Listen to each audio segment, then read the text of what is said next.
nosotros el pastor Cristian Álvarez, pastor que se conecta desde Bolivia, desde la ciudad de Cochabamba, por allí cerca de la Universidad Adventista de Bolivia. Y invitamos pastor Cristian Álvarez que pueda tener el tiempo para avanzar con la temática sobre la Trinidad. Es el tema muy importante que hoy vamos a aprender, hoy y mañana, juntamente con el pastor Cristian Álvarez. Pastor Cristian, bienvenido. Pastor, 10 segundos, voy a ver algo y vuelvo. Ok, pastor, adelante. Vaya a ver algo, pastor. Y lo esperamos, no hay problema. Mientras el pastor se alista, pues recordemos que esta es una de las doctrinas más atacadas en este tiempo, ¿no? Hay muchas inquietudes, muchas interrogantes, y bueno, pues el pastor ha escrito también libros sobre este tema, y va a ser muy provechoso que podamos nosotros tomar nota, apuntes, podamos allí tomar nuestra Biblia de estudio y anotar allí, pues, ¿no? Escribir cada cosa que se vaya a ir hablando, mencionando. Así que, pastor Cristian, adelante. Pastor Washington, muchas gracias por la invitación. Veo aquí también al pastor Fernando Mera. Un saludo, pastor. Un abrazo allí. Y hermanos queridos, para mí es una alegría poderlos saludar en este momento desde acá, desde la Universidad Adventista de Bolivia, acá en Vinto, en el departamento de Cochabamba. Y quiero pues felicitarlos porque están participando de toda esta programación. Voy a compartir aquí la pantalla, permítanme.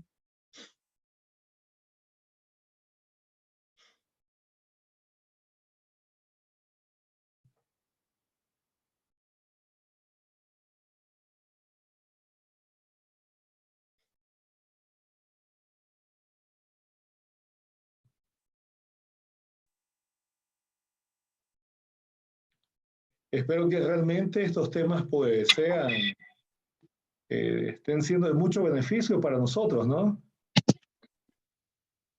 Vamos aquí a compartir.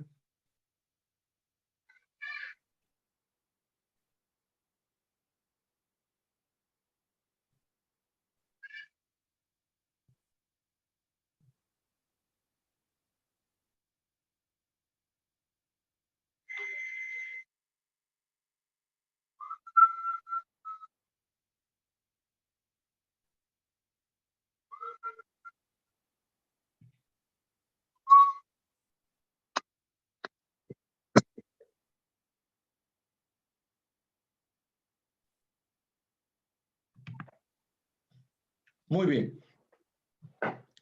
Vamos a... ¿Tienen sus Biblias ahí a la mano, ¿verdad? ¿Tienen sus Biblias a la mano? Perfecto.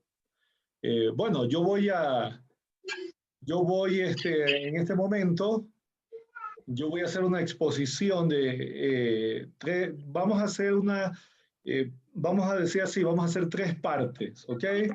Espero que el tiempo me dé para poder cubrir las 3. Voy a tratar de, ahora, voy a tratar de hablar acerca de la doctrina misma de la Trinidad, luego hablar un poquito de cómo se ha entendido el tema de la Trinidad dentro de el adventismo. Voy a hablar un poquito acerca de la historia de la Trinidad y mañana vamos a enfocarnos en argumentos que se usan contra la Trinidad, ¿ok? Vamos a tratar de enfocarnos en esos tres aspectos. Y ahí hay bastante que hablar, ¿no? Vamos a tratar de hacerlo lo más sencillo para que todos puedan comprender, para que todos puedan captar y de esa manera la charla sea pues lo más beneficiosa posible, ¿ok? Muy bien. Yo le puse aquí en el PowerPoint la pregunta, doctrina bíblica o invento humano. ¿Por qué? Ya ustedes pueden estarse preguntando, o mejor dicho, respondiendo. ¿Por qué? Hay mucha gente que afirma, hay mucha gente que afirma que en realidad la Trinidad no es una doctrina bíblica sino que es algo que se han inventado los hombres. En alguna parte, ya sea en Babilonia, ya sea por el catolicismo, ya sea por en algún lugar. Lo cierto es que tenemos nosotros que preguntarnos si efectivamente es o no es una doctrina bíblica o solo es un invento humano. Por eso, sin llamarle aquí la doctrina de la Trinidad, sencillamente yo pongo aquí doctrina bíblica o invento humano. Vamos a mirar, a ver, empecemos. Una de las primeras ideas que vamos a tratar de explicar esta tarde es el Dios de la Biblia, es el Dios de la Biblia un Dios triuno, ¿ok? Un Dios triuno. Vamos a mirar. Hay gente que suele argumentar que eso no es así. ¿Por qué? Entre los argumentos que se suele usar es que la palabra Trinidad no es una palabra bíblica. Por tanto, algunos afirman, tenemos que descartar. De hecho, hay movimientos por allí, como ustedes van a mirar, antitrinitarios que atacan la doctrina de la Trinidad, obviamente, y afirman que realmente no puede ser una doctrina bíblica por la sencilla razón de que la palabra Trinidad no aparece en la Biblia. ¿Qué les parece? ¿Qué dirían ustedes a eso? A ver, ¿alguien puede decir qué respuesta podemos dar a algo así? ¿Eh? Si alguien nos dice, si alguien te dice, ¿verdad? Tienes que descartar la doctrina de la Trinidad porque sencillamente esa palabra no aparece en la Biblia. No es una doctrina bíblica. Entonces, ¿qué dirías tú? La palabra Trinidad no puede aparecer en la Biblia, pastor, pero sí está claramente identificadas las tres personas que componen la Trinidad. En la Biblia encontramos a Dios el Padre, a Dios el Hijo y a Dios el Espíritu Santo. Ya, muy bien. Solo que las personas le van a decir, no, en la Biblia no hay Dios el Padre, Dios el Hijo, Dios el Espíritu Santo. Hay Padre, sí, Hijo y Espíritu Santo, pero no Trinidad. Y van a decir, por eso la Trinidad no está en la Biblia. A ver, la palabra, ¿qué le podemos decir? Cuando te dicen la palabra Trinidad no está. Yo creo que entonces es un término humano, un término que se ha buscado para explicarlo algo, lo que entendemos nosotros como Padre, Hijo y Espíritu Santo. Entonces tal vez por ese lado se diría así. Ok, ¿qué piensan los demás? Tal vez otra palabra que se encuentra, por ejemplo, milenio, como hoy mismo decía la diapositiva, milenio, u otras palabras que no se encuentran, no necesariamente se descartan. Ya, muy bien, excelente. Nosotros tenemos que tener cuidado con esa clase de argumentos. ¿Por qué? Porque es bastante común que para poder expresar algunas verdades en la Biblia tengamos que usar algunas palabras no bíblicas para expresar una verdad bíblica. ¿Entienden lo que quiero decir? O sea, usamos terminología técnica, por decirlo así.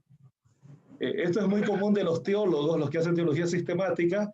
Ellos buscan términos, muchos términos, diversos términos, para tratar de expresar una verdad bíblica.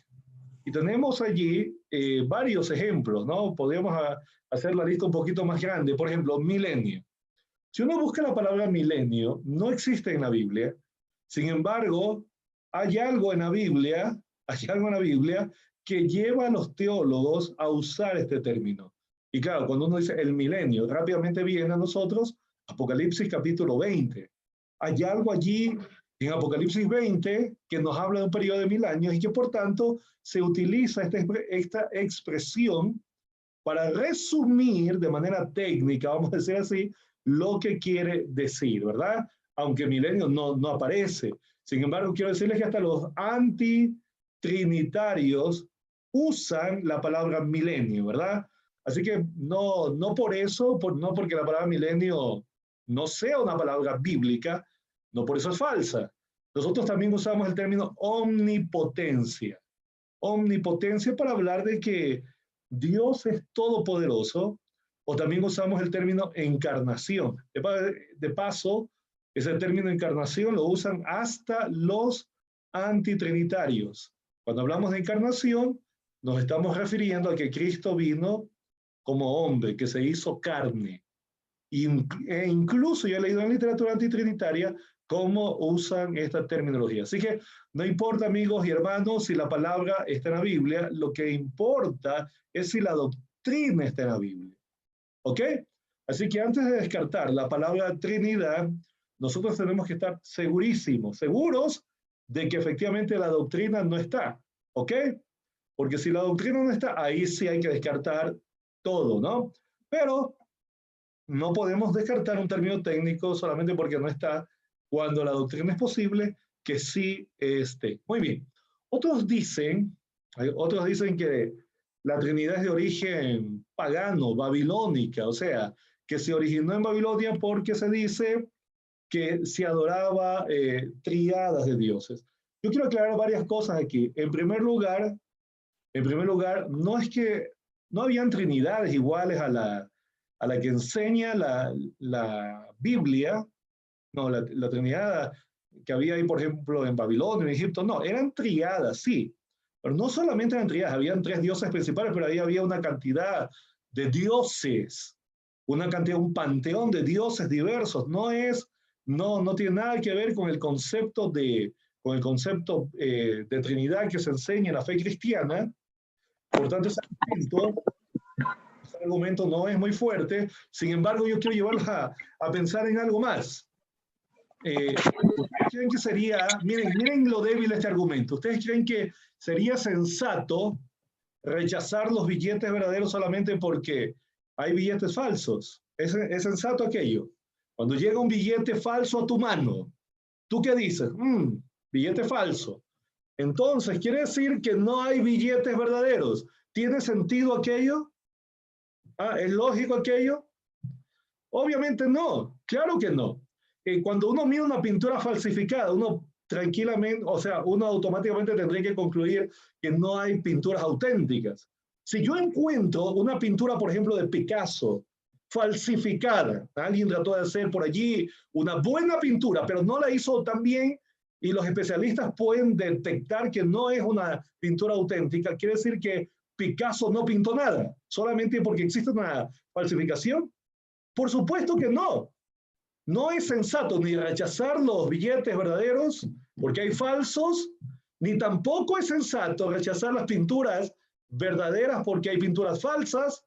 Así tampoco es sensato que rechacemos la doctrina de la Trinidad, porque puede ser que en algunos pueblos paganos alguien dijo que había algo parecido. Mucho cuidado con ese argumento. ¿Por qué? Porque si solamente eso basta para rechazar la Trinidad, yo quiero que piensen lo siguiente. Mira, yo tengo 2 ejemplos aquí. Por un lado tenemos el tema de la creación. ¿Tú sabías que encontramos en la mitología babilónica, en la mitología griega, en la mitología egipcia, una cantidad de, vamos a decir así, de creaciones, entre comillas, de mitos con respecto a la creación? ¿Significa eso entonces? Algunos teólogos muy liberales en el pasado pues decían, de hecho, lo que yo voy en este momento a preguntar, ¿no? Ellos decían que Moisés tomó del paganismo su idea de Génesis, de la creación, porque como venía de Babilonia y tuvo contacto con Egipto, entonces tomó del paganismo. La pregunta es, ¿tenemos que rechazar la doctrina bíblica del Génesis, la doctrina bíblica de la creación, solo porque encontramos historias en la mitología pagana o relatos mitológicos de la creación? Obviamente no. Obviamente no. Tú sabes que cuando uno revisa, por ejemplo, en el caso del diluvio, uno revisa las leyendas de los pueblos y uno puede encontrar, yo te puedo asegurar que casi en una gran cantidad de pueblos sobre la faz de este planeta existe alguna clase de leyenda del diluvio.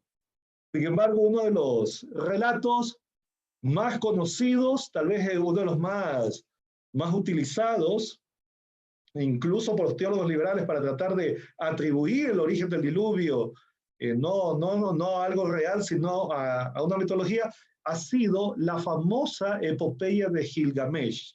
¿Has escuchado esa historia? ¿Has escuchado de Ese nombre, la epopeya de Gilgamesh. La epopeya de Gilgamesh es un relato mitológico que habla acerca del diluvio.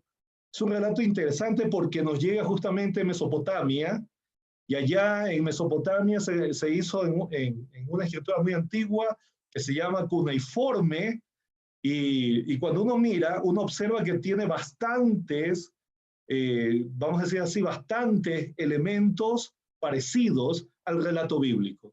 También tiene diferencias, pero por los parecidos algunos han dicho, Moisés tomó de acá. Segurito que Moisés lo que hizo fue copiar la epopeya de Gilgamesh, le cambió sus elementos y la volvió bíblica. Pero lo cierto es que nosotros, aquellos que creemos en la Biblia, sabemos que no es así, no es así. En realidad, el hecho de que hay leyendas en todo el mundo, ¿cómo se explica? Porque alguien puede preguntar, ¿cómo explicamos eso?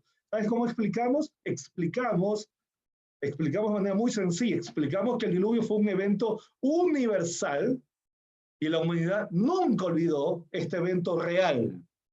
Nunca olvidó. Por eso es que hay leyendas en todo el mundo. Por eso es que cuando la gente fue esparcida por toda la tierra después de la Torre de Babel, la gente llevó mitos o la historia real, pero la mezcló con sus mitos y la fue diluyendo hasta que terminaron siendo esas historias que aparecen allí en los pueblos paganos. Por tanto, hermanos queridos, una doctrina sería pagana solamente si careciera, en este caso, de base bíblica. No olvidemos que Satanás ha tergiversado muchas verdades. Así que no basta con que se parece, ¿no? o está ahí en los pueblos paganos. Eso no basta, ese no es el argumento contundente. La doctrina, vamos a decir así, la autoridad final, ¿quién tiene que ser? Para nosotros los cristianos, la autoridad final siempre es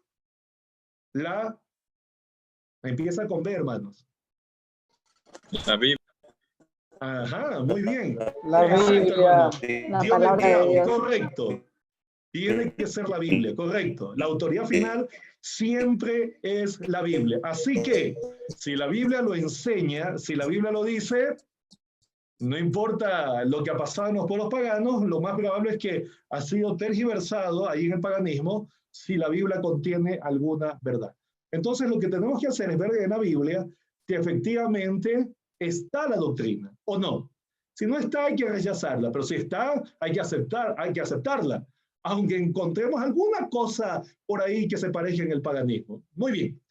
Antes de pasar a la siguiente parte, donde ya voy a entrar de lleno al tema aquí de los textos bíblicos, seguramente ustedes tienen alguna pregunta que podemos aprovechar ahora, ¿no? Como una especie de diálogo, porque yo sé que en Ecuador esta es una hora difícil. Acá también es difícil, solo que estamos una hora más. Entonces como que estamos pasando la hora crítica, ¿no? Estamos pasando esos momentos duros, ¿no? Así que si hay alguien que tiene alguna pregunta, es el momento. A ver, pastor, buenas tardes. Hola, adelante. Pastor, una cuestión que algunas denominaciones han atacado mucho es la Navidad, que ya muy pronto se va a celebrar, ¿no? A nivel mundial. Los testigos de Jehová específicamente nos atacan duramente a los adventistas. Dicen que nosotros celebramos la Navidad y que la Navidad es una doctrina pagana. ¿Qué nos puede decir al respecto? Buen punto. Yo pensaba que me iban a hacer preguntas de la Trinidad. No es el tema de la Navidad, pero puedo decir así en pocas palabras, algo muy sencillo, ¿no? Primero, la primera cosa es que nosotros no enseñamos que Jesús nació el 25 de diciembre, sabemos eso, pero nosotros creemos que es una buena oportunidad aprovechar la fecha para poder hacer evangelismo con aquellas personas que realmente en ese momento se ponen bastante sensibles al evangelio. Para nosotros eso es fundamental, vamos a aprovechar la fecha. Por otro lado, existen ahora estudios académicos que están cuestionando mucho ese asunto de la Navidad pagana. No hay ningún fundamento para decir que el origen de la Navidad es pagana. Algunos quieren relacionarla con las Saturnalias romanas, pero no tenemos mucha evidencia de eso. Eso se decía antes, o últimamente los estudios apuntan más bien a que el arbolito y otras cosas tienen, el árbol se cree que tuvo un origen en Alemania con Martín Lutero y otros cristianos, y el tema de la Navidad, por tanto, es una cuestión completamente discutible. Así que no hay nada de malo en aprovechar la fecha de la Navidad para hacer evangelismo. Podemos reunirnos y predicar de Jesús todos los días. De hecho, lo hacemos. Podríamos hacerlo el 25, el 26, el 24, el 23, el 19, el 18. No hay ningún problema en eso. Podemos tener cultos todos los días y podemos invitar a nuestros amigos a que vengan a escuchar del Evangelio de Cristo. Así que es una estrategia importante aprovechar esa fecha con el fin de abrir los corazones. Claro, pastor, le hice la pregunta porque estamos hablando de lo que tiene fundamento bíblico y no. Pero bueno, gracias por la explicación, pastor. Excelente, pastor, hermano, buenas no tardes. Pastor, buenas tardes. Hola, sí, escucho. Y le habla Edison. Adelante, mi hermano Edison. Una pregunta, por favor. Estuve conversando con un miembro de la Iglesia Jesús Solo y me dejó un poquito sin argumentos con la Biblia. Me quiso demostrar que Jesús es una sola persona, no hay Trinidad.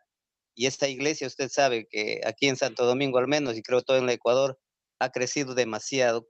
¿De qué manera podemos nosotros bíblicamente confrontar una situación de estas?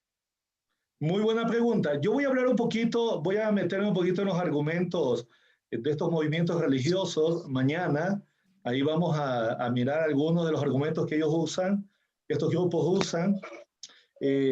Con todo, yo hace un tiempo, yo mañana voy a hablar de esto, pero ya hace un tiempo, yo no sé si algunos de ustedes ya leyeron el libro, hay un capítulo donde yo hablo acerca justamente de este movimiento. Yo mañana voy a hablar de algunos de esos argumentos. Ahora yo voy a hablar un poquito así de pasada, porque ahora me voy a concentrar en el aspecto positivo de la Trinidad. O sea, es decir, cómo encontrar la Trinidad en la Biblia, voy a explicar la doctrina, y mañana voy a meterme en los argumentos contrarios, ¿ok? Así que, hermano Edison, no falte, por favor, ¿está bien? Para que podamos tener todas las ideas claras, ¿está bien? Amén, amén. Pero yo voy a hablar un poquito así de pasada ahora, un poquito de pasada para que usted tenga una idea, ¿ok? Amén, pastor. Muy bien.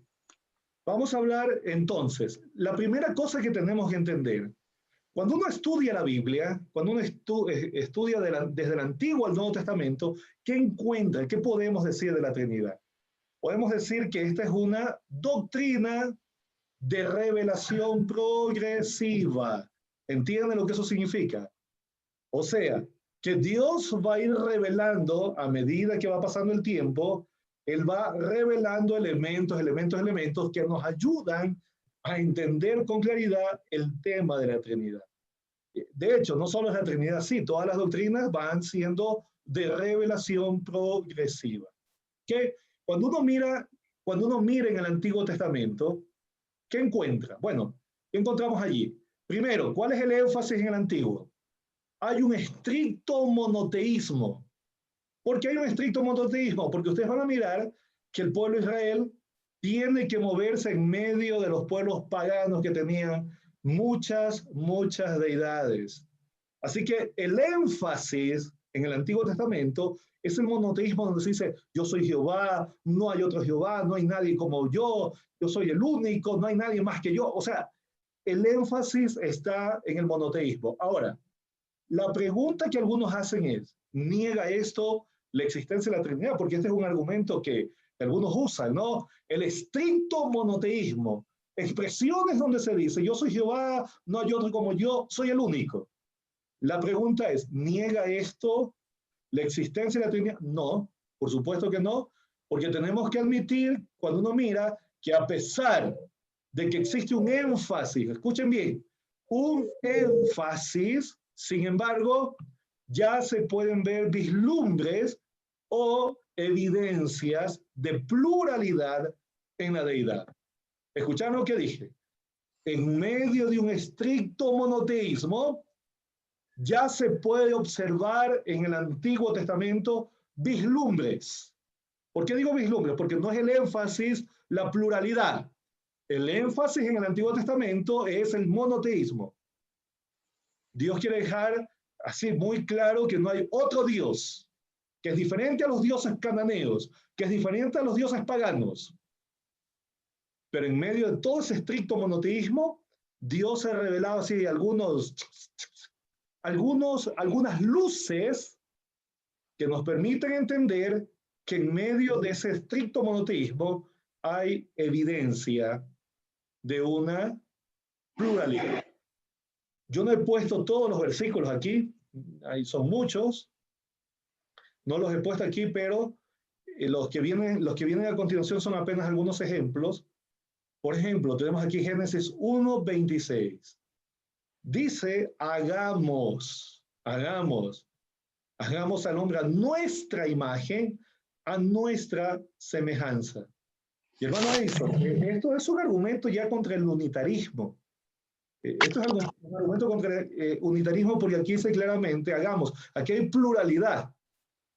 Aquí hay pluralidad. Algunos unitarios de estas iglesias del nombre de Jesús, de estas iglesias que menciona el hermano Edison, tratan de decir que aquí Dios está hablando con los ángeles, ¿no? Hablando allí, habían ángeles, entonces seguramente dijo, hagamos al hombre a nuestra imagen. Pero eso es ridículo por una sencilla razón. Porque el hombre no fue hecho imagen y semejanza de Dios y de los ángeles. Dios no habla con los ángeles, no invita a los ángeles a ser parte de la creación. Más bien, ya vamos a darnos cuenta con quién está hablando. Esto es pluralidad. Aquí ya se ve un vislumbre de la pluralidad que vamos a encontrar más adelante con toda claridad. Con toda claridad. Por tanto, cuando dice hagamos al hombre a nuestra imagen, a nuestra semejanza, esto es pluralidad. ¿Ok? Luego, Génesis 3:22. He aquí el hombre. ¿Se acuerdan cuando el hombre pecó? He aquí el hombre es como uno de nosotros. El hombre, parece que se prendió algún micrófono, hermanos. Apáguenlo para que no nos desconcentremos. Gracias. El hombre es como uno de nosotros. Luego dice aquí, descendamos y confundamos. Descendamos y confundamos. Cuando tenían que ir a la Torre de Babel. Allí hay una pluralidad en la deidad. Isaías 48, del 12 al 16, este texto para mí es, me estoy saltando Isaías 6:8, ¿quién irá por nosotros? Cuando le dice el Señor a Isaías, ¿no? ¿Quién va a ir a cumplir la misión? ¿Quién irá por nosotros? Y este texto de aquí, Isaías 48, del 12 en adelante, si tú lees desde el 12 en tu Biblia, tú te vas a dar cuenta que hay quien está hablando, quien habla desde allí es el Padre, ¿no? Perdón, es el Hijo. ¿Cómo sabemos? Porque es el que creó los cielos y la tierra. Y luego dice, allí estaba yo. Allí estaba yo. ¿Tienes tu Biblia ahí? A ver, vamos a mirar este aquí, porque este es un texto que tienes que tener marcado en tu Biblia del Antiguo Testamento. Acuérdense que ahora estamos solamente considerando un poquito, en este minuto, la evidencia del Antiguo Testamento. ¿Ok? Para que vean por qué es que en el Antiguo Testamento hay un énfasis. ¿Por qué? Porque el énfasis es justamente sostener el monoteísmo. Vamos a ir a Isaías capítulo 48, del 12 en adelante. ¿Ok? Del 12 en adelante. Dice aquí, óyeme Jacob y tú Israel, a quien llamé yo mismo, yo el primero, yo también el postrero. Mi mano fundó también la tierra, mi mano derecha midió los cielos con el palmo. A llamarlos yo comparecieron juntamente. De paso, hasta aquí. Aquí quien está hablando es el creador de los cielos y la tierra. Aquí está hablando Dios, aquí está hablando el primero y el postrero. Esto es un título de eternidad, título de la deidad. Jehová se identifica varias veces, pero miren, él sigue hablando, dice aquí, 14, juntaos todos vosotros y oíd. ¿Quién hay entre ellos que anuncie estas cosas? Aquel a quien Jehová amó ejecutará su voluntad en Babilonia, y su brazo estará sobre los caldeos. Yo hablé y le llamé y le traje, por tanto será prosperado su camino. Acercaos a mí, oír esto. Desde el principio no hablé en secreto. Desde que eso se hizo, allí estaba yo. Ese yo es el creador de los cielos y la tierra. Pero miren lo que viene a continuación. Y ahora me envió Jehová el Señor y su Espíritu. ¿Sí se dan cuenta que aquí hay un claro vislumbre de tres? ¿Notaron? El que dice, allí estaba yo, es el creador de los cielos y la tierra. Es ese que se llama el primero y el postrero. Y este creador de los cielos y la tierra dice aquí que ha sido enviado por Jehová el Señor. Aquí hay otra persona. Y su espíritu. Aquí hay un tercer personaje que aparece en este texto. Textos como esos, ustedes los van a encontrar a lo largo de todo el Antiguo Testamento. No, el tiempo no nos da para mirar todos los elementos, pero ustedes pueden con esto tratar de notar cómo en medio de un estricto monoteísmo existen vislumbres de una pluralidad en la deidad. Para mí este texto de Isaías es fantástico, ¿no? Uno de los más bonitos. Entonces, ahora, siguiendo la línea que hemos dicho de la revelación progresiva, ¿qué pasa cuando llegamos al Nuevo Testamento? ¿Significa que se anula el monoteísmo? No. El monoteísmo continúa, solo que, ¿qué va a hacer el Nuevo Testamento? El Nuevo Testamento va a complementar y va a ampliar esta verdad. O sea, ¿cómo la complementa? Bueno, la va a complementar al darnos total luces de quienes componen esa pluralidad. Esa pluralidad la vamos a mirar que se compone del Padre, del Hijo y del Espíritu Santo. Eso significa, ahora, no se anula la unidad, no se anula aquí el monoteísmo, no, sencillamente se complementa, es decir, se amplía. ¿Cómo se amplía? Bueno, se amplía, esto se entiende fácilmente cuando uno puede mirar la encarnación de Jesús.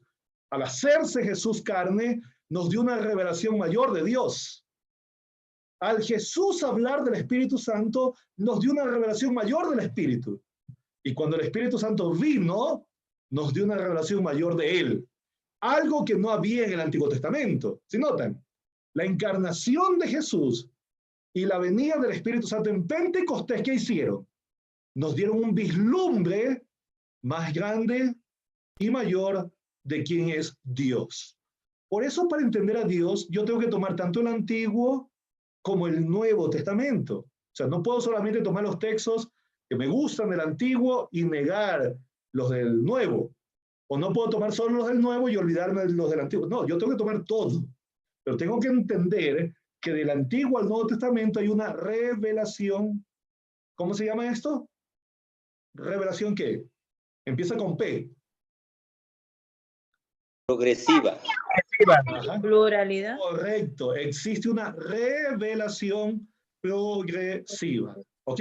¿Está claro ese punto? Si voy del Antiguo al Nuevo Testamento, voy a encontrar una revelación progresiva. Y esta revelación tiene su, vamos a decir así, su clímax con la venida de Jesús y con la venida del Espíritu Santo, ¿no? De la manera tan cercana como el Señor se manifestó en la historia. ¿Ok? Con esto en mente podemos avanzar. Ahora, lo que voy a presentar, ya he presentado lo que vamos a encontrar del Antiguo al Nuevo Testamento. Ahora, ¿qué voy a presentar? Lo que voy a presentarles en este momento es, vamos a mirar la Trinidad desde una perspectiva ahora pedagógica, ¿ok? Ya hemos visto desde una manera del Antiguo al Nuevo Testamento para que ustedes vean que es una revelación progresiva. Ahora, con eso ya dicho, yo voy a hablar desde la perspectiva pedagógica para que ustedes puedan entender qué es la Trinidad. ¿Por qué digo esto? Porque, hermanos, escúchenme bien. Algunas veces, cuando yo pregunto a los hermanos, ¿usted entiende qué es la Trinidad? Algunos me dicen, pero claro, pastor, por supuesto. ¿Cómo me va a hacer esa pregunta? Por supuesto que sí. Y cuando yo les pregunto, hermano, ¿usted me puede explicar la Trinidad? ¿Saben lo que termino escuchando? Algunas veces los hermanos me terminan diciendo cosas que no son la Trinidad. Algunas veces terminan diciendo, algunos terminan explicándome una doctrina más o menos parecida a esa doctrina que preguntó ahora el hermano Edison, ¿no? De los unitarios. Algunos dicen, no, es que algunos hermanos me han dicho, es que el Padre es el mismo Hijo, es que el Hijo es el mismo Espíritu Santo, es que los tres son lo mismo. Si tú piensas eso, eso no es Trinidad. ¿Sabes qué es eso? Eso es una herejía que se conoce con el nombre de modalismo. Vamos a hablar luego después de ese asunto, ¿ok? Es una herejía que se conoce como sabelianismo. Tiene varios nombres, ¿no? Una herejía tiene varios nombres. Y algunos hermanos algunas veces confunden Trinidad con eso. Confunden Trinidad, que de paso no son los únicos. Los testigos de Jehová también confunden lo mismo. Los testigos de Jehová en todas sus publicaciones creen que los trinitarios son unitarios, que son modalistas. Ya vamos a hablar de este asunto del modalismo. Por tanto, para que tengamos bien claro, yo quiero que te aprendas 3 conceptos, así, escúchame bien, 3 conceptos básicos para que tú puedas entender lo que es Trinidad, ¿ok? 3 verdades axiomáticas, yo le puse acá. ¿Cuáles son esas 3 verdades? Bueno, la primera es que existen ¿cuántas personas en la deidad? Existen 3 personas. ¿Lo podemos respaldar con textos bíblicos? Por supuesto que sí, claro que sí. Vamos a mirar luego en unos momentos esto, por supuesto que sí. La Biblia nos habla del Padre, del Hijo y del Espíritu Santo. Son 3 personas diferentes. Y de hecho, cuando uno mira toda la evidencia del Nuevo Testamento, es totalmente ridículo caer en la mala interpretación que hacen los unitarios, ¿no? Lo que preguntaba el hermano Edison. Los unitarios dicen que no, que el Padre es el mismo Hijo, el Hijo es el mismo Espíritu Santo. Ya vamos a hablar de esto. ¿Por qué es ridículo? Porque la forma como está escrito el Nuevo Testamento muestra con toda claridad que el Padre y el Hijo y el Espíritu Santo son 3 personas diferentes. No son 3 títulos diferentes, son 3 personas distintas. Por tanto, la primera verdad que tú tienes que entender es que hay 3 personas en la deidad. ¿Está claro? Si tú crees que hay una persona en la deidad, escúchame, eso no es Trinidad, eso es unitarianismo, modalismo. Si tú dices que hay una persona, no es Trinidad, eso es una herejía. En la Biblia hay 3 personas. ¿Quiénes son las 3 personas? El Padre, el Hijo y el Espíritu Santo. Si notas, esto que estamos diciendo aquí no va a ser, esto no es aceptado por ningún unitario, porque ellos no aceptan 3 personas. Para ellos son 3 títulos, pero es una persona para ellos. Y eso no es bíblico. En la Biblia encontramos 3 personas en la deidad. Padre, Hijo y Espíritu Santo. Segunda verdad. Cada persona allí, cada persona es, la Biblia la llama Dios. ¿Escucharon? Al Padre, la Biblia le da el título de Dios. Vas a encontrar textos donde al Hijo se le da el título de Dios. Y vas a encontrar textos donde al Espíritu Santo se lo llama también Dios. Por tanto, aquí está la segunda verdad. El Padre, la Biblia lo llama Dios, al Hijo lo llama Dios, al Espíritu Santo lo llama Dios. Hermanos, si nos quedáramos solo allí, si tú tomas una foto ahora y te llevas ese PowerPoint aquí en este momento, te estás llevando una verdad a medias. Te estarías llevando una verdad a medias. Si yo terminara mi PowerPoint ahí solamente, estaría a medias. ¿Sabes por qué? Porque esto significaría que entonces tendríamos 3 dioses. No tendríamos una trinidad, tendríamos 3 dioses. Tendríamos un Dios, el Padre, otro Dios, el Hijo, otro Dios, el Espíritu Santo. Esa es la doctrina de los mormones. Los mormones dicen que creen en la Trinidad, pero ellos en realidad tienen una forma de politeísmo, porque ellos creen en dioses. Un Dios, un lado, el Hijo, otro Dios, y otro Dios, y hasta nosotros podemos ser dioses con los mormones. Por tanto, tengo que complementar esto con la tercera verdad. ¿Y cuál es la tercera verdad? Y a pesar de que existen tres personas donde cada persona es Dios, en la Biblia Dios sigue siendo uno. Dios sigue siendo uno. Pero escuchen bien, ¿uno cómo? Ya vamos a hablar de esto. Uno en unidad. ¿Escucharon lo que dije? ¿Uno en qué? Uno en unidad. Uno en unidad. En otras palabras, el Padre, el Hijo, el Espíritu Santo, ¿por qué se los puede llamar a cada uno Dios? ¿Por qué la Biblia usa los términos Dios para cada uno de los tres? Porque los tres comparten la misma naturaleza, pero no son tres dioses separados, independientes uno del otro. En realidad son tres personas que actúan en unidad, que comparten los mismos atributos, que comparten la misma naturaleza divina. Esto, hermanos, esto de aquí, vamos a respaldarlo ahora con la Biblia, ¿ok? Estas son las verdades que estamos mirando, ¿sí? No son, por si acaso, no son uno en cuerpo. Ya voy a repetir esto casi al final. No son uno en cuerpo, no son uno en persona, porque ya hemos dicho que son tres personas, son uno en unidad. ¿Ok? Vamos a mirar algunos textos bíblicos. ¿Alguna pregunta a este punto antes de pasar? Quiero saber si me están siguiendo Una con claridad. pregunta, pastor. Claro que sí, hermana. Adelante. Bueno, el día de ayer prácticamente teníamos una conversación con un hermano, bueno, con un conocido que es de la iglesia El Verbo, y él dice que estaba estudiando unos libros profundizándose con respecto a la Trinidad, y que él decía que al parecer parece que es el Padre, el Hijo y el Espíritu Santo viene a ser como la madre, se puede decir, porque dice, es como en un matrimonio, pues nosotros tenemos Padre, Hijo y Espíritu Santo, o sea, Madre, Hijo y el Padre, o sea, son tres personas muy diferentes, pero que se involucran a una misma deidad, a un mismo trabajo, o sea, trabajan en conjunto, pero que ellos estaban estudiando y que estaban por concluir diciendo de que el Espíritu Santo venía a ser como la madre de la madre de Jesús, se puede decir, del Hijo. No, no hay tal cosa como una madre atribuida al Espíritu Santo. No tenemos tal cosa, eso solamente es una conjetura. Mejor es no ir más allá, no es ir más allá de lo que se nos ha revelado. Conjeturar puede ser peligroso, ¿eh? Algunas cosas pueden ser inocentes, pero hay conjeturas que pueden ser completamente peligrosas. No hay tal evidencia, hermana, para llegar a esa conclusión. Muy bien, vamos a seguir. A ver, vamos a poner textos bíblicos. ¿Cuáles son las tres personas? Las tres personas son aquellas que aparecen ahí en Mateo 28, 19. El Padre, el Hijo y el Espíritu Santo. Yo he puesto aquí este texto porque es el que Jesús mencionó.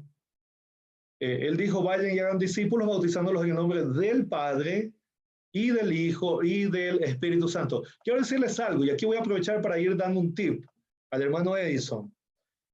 Los unitarios afirman que estos son tres títulos de una sola persona. Pero eso no es cierto. ¿Saben por qué? Porque este texto, ¿en qué lengua se escribió, hermanos? A ver, voy a prender la luz acá.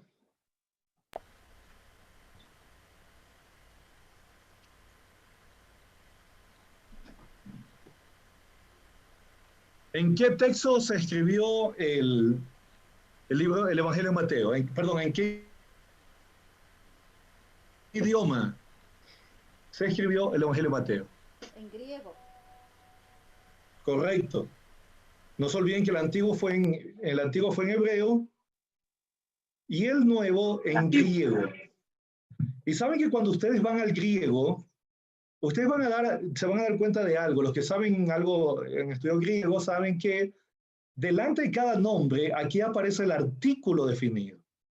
O sea, en griego aparece que dice algo así como en nombre de el Padre, en nombre de el Hijo y en nombre de el Espíritu, del Espíritu Santo. ustedes van a ver que delante de cada uno de ellos aparece el artículo definido. ¿Saben qué significa en griego eso? En griego significa que cada uno de ellos está claramente definido. Al decir que está claramente definido, la presencia de artículo lo que quiere decir es que el Padre es una persona, el Hijo es una persona, el Espíritu Santo es otra persona. Por tanto, estamos hablando de aquí no 3 títulos, sino de 3 personas. Cuando entendemos eso, entendemos todo el Nuevo Testamento, ¿no? Porque uno va a encontrar por todos lados al Padre, al Hijo y al Espíritu Santo.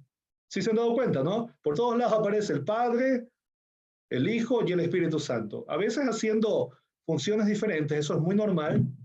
Cada uno cumple funciones distintas, sin embargo, aparecen. ¿Ok? Muy bien, voy a avanzar. Voy a avanzar. Algunos preguntan, algunos el Espíritu no pareciera ser una persona, ¿no? Porque Espíritu Santo pareciera ser más como una fuerza impersonal, ¿no? Más que una persona, pero lo cierto es que cuando uno mira en toda la Biblia, el Espíritu Santo es una persona. ¿Se acuerdan que Jesús dijo que él prometió que vendría otro consolador? ¿Saben que el término consolador es el término griego parácletos? Y parácletos hace alusión a un ayudante. El término parácletos significa un ayudante, un abogado, un consolador. Por tanto, cuando dice que va a enviar a otro consolador, en griego, él decía, les voy a enviar otro parácletos, un ayudante. La única forma en que el Espíritu Santo podría ser un ayudante, un parácletos, es que el Espíritu Santo es una persona. Porque es una fuercita, si es un vientito, no es un ayudante. ¿Ok? Muy bien. Ahora, hay una cosa interesante aquí, quiero que se fijen. Ustedes tienen, vamos a mirar aquí en San Juan 14, 16. Abran sus Biblias, por favor. En San Juan 14, 16.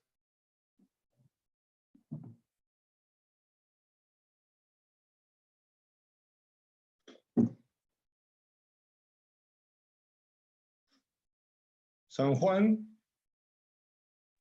14, 16. ¿Quién me quiere ayudar con el versículo 16? La palabra de Dios dice en Juan 14, 16. Y yo rogaré al Padre y os dará otro consolador para que esté con vosotros para siempre. Quiero que noten que ahí dice otro consolador. Primero está ofreciendo un consolador, otro ayudante. Otro ayudante. ¿Por qué dice otro consolador? ¿Por qué dice otro parácletos? ¿Saben por qué? Porque ya había uno que era el primer parácletos. ¿Quién es el primer parácletos? ¿Quién es el primer ayudante? ¿Ah? El Padre. ¿No? El Espíritu. El Hijo. El Hijo, correcto, el Hijo. Jesús. Así es. Jesús es el consolador. ¿Cómo sabemos que Jesús es el primer consolador?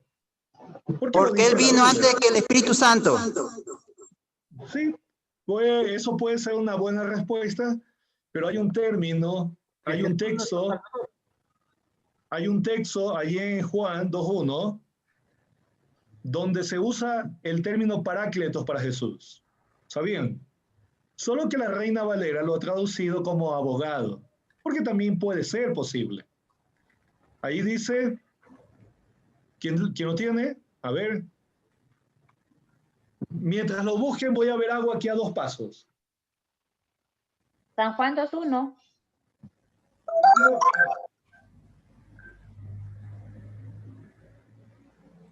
Primera de Juan 2:1 dice, hijitos míos, esto os escribo para que no pequéis, pero si alguno hubiere pecado, abogado tenemos ante el Padre a Jesucristo el justo. Muchas gracias. Ustedes pueden ver que ahí se dice abogado. El término griego para abogado es parácletos. Parácletos. Por tanto, el primer parácletos es Jesús. Por eso él dijo, les voy a dar otro. otro Parácletos. Otro como yo, en otras palabras. Y para que no quede ninguna duda, de que esto es así, de que el Espíritu Santo no es una fuercita, un vientito, por ahí, como algunos dicen, observen lo que pasa en el texto en griego. Miren. Ustedes van a mirar que en griego existen dos palabras que se usan para hablar de otro. Ustedes tienen por un lado la palabra alos, y la segunda heteros. De paso, esto se pronuncia alos, no ayos, alos. En griego, las dos L suenan como una, alos. Y aquí se pronuncia heteros. La palabra alos significa otro de una misma clase. Y heteros también significa otro. ¿Pero de qué? De distinta clase. Clase diferente. Una clase distinta, diferente, ¿no? ¿Saben qué palabra usó Jesús? ¿Cuál creen que usó Jesús ahí en San Juan, capítulo 14, versículo 16? Elos. ¿Elos? No, se dice alos. Héteros. Okay. Alos. Otros dicen héteros. Ya les voy a revelar. Este es un gran misterio, ¿no? Yo creo que es héteros, porque está hablando de otro. No, debe ser de la misma clase, igual. En realidad las dos palabras significan otro.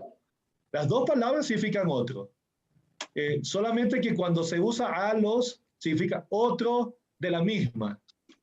Y cuando se dice héteros, igual es otro, solo que de clase diferente. A ver, tal vez me estoy alargando tal vez aquí en este punto, pero para que quede claro. Imagínense, a ver, que yo tengo esto, ¿no? Voy y le digo, voy allá a la librería y le digo, tiene un bolígrafo y me sacan esto, no me dan. Entonces, miren, yo lo veo ahí, lo miro, ya, ok. Miren cuál es el problema en español. Escuchen el problema en español. En griego no hay ese problema, en español sí, escuchen.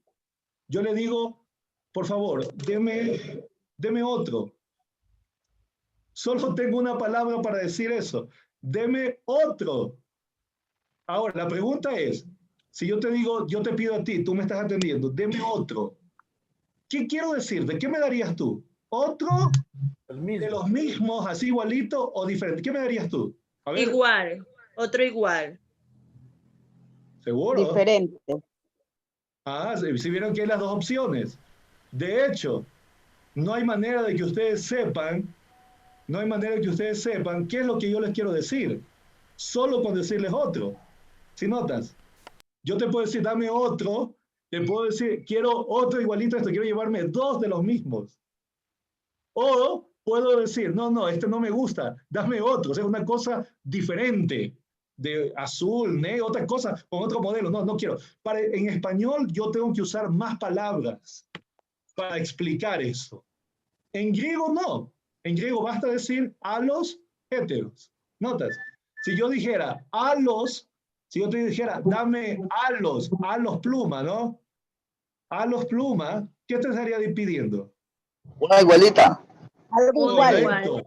Exacto, ya entendieron. Y si yo te dijera, dame héteros pluma. Otro. No diferente. Diferente, distinto, correcto. otro distinto. Exacto, eso. Con eso en mente, ¿saben qué palabra usó Jesús? Alos. Aquí está. Jesús usó el término alos. Alos. Él dijo, les enviaré a los parácletos. Así se dice en griego, a los parácletos. A los parácletos. Entonces estaba diciendo que el que vendría iba a ser otro como él. Otro como él.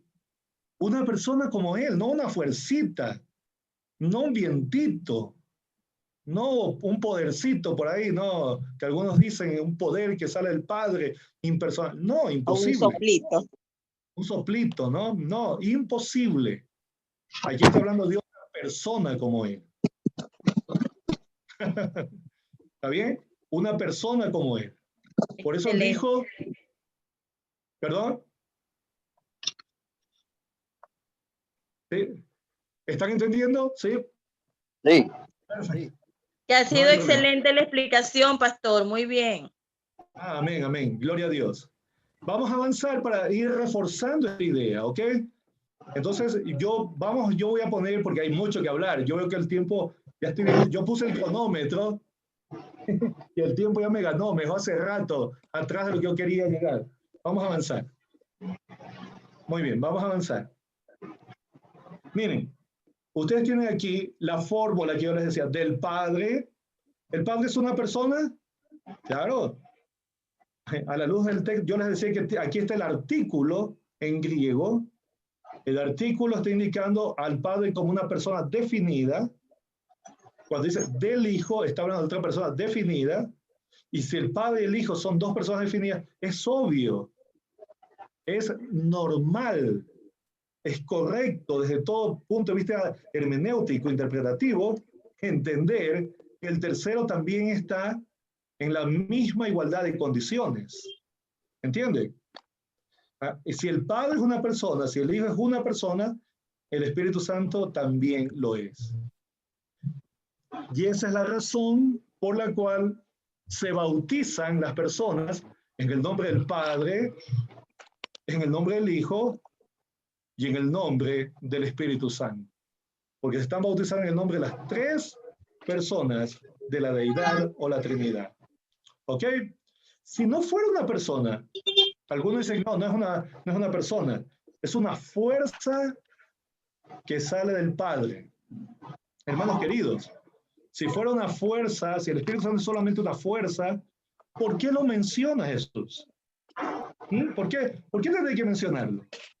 Si solo es una fuerza que no existe, que no es una persona independiente, ¿por qué no decir que solo bauticen en el nombre del Padre y del Hijo?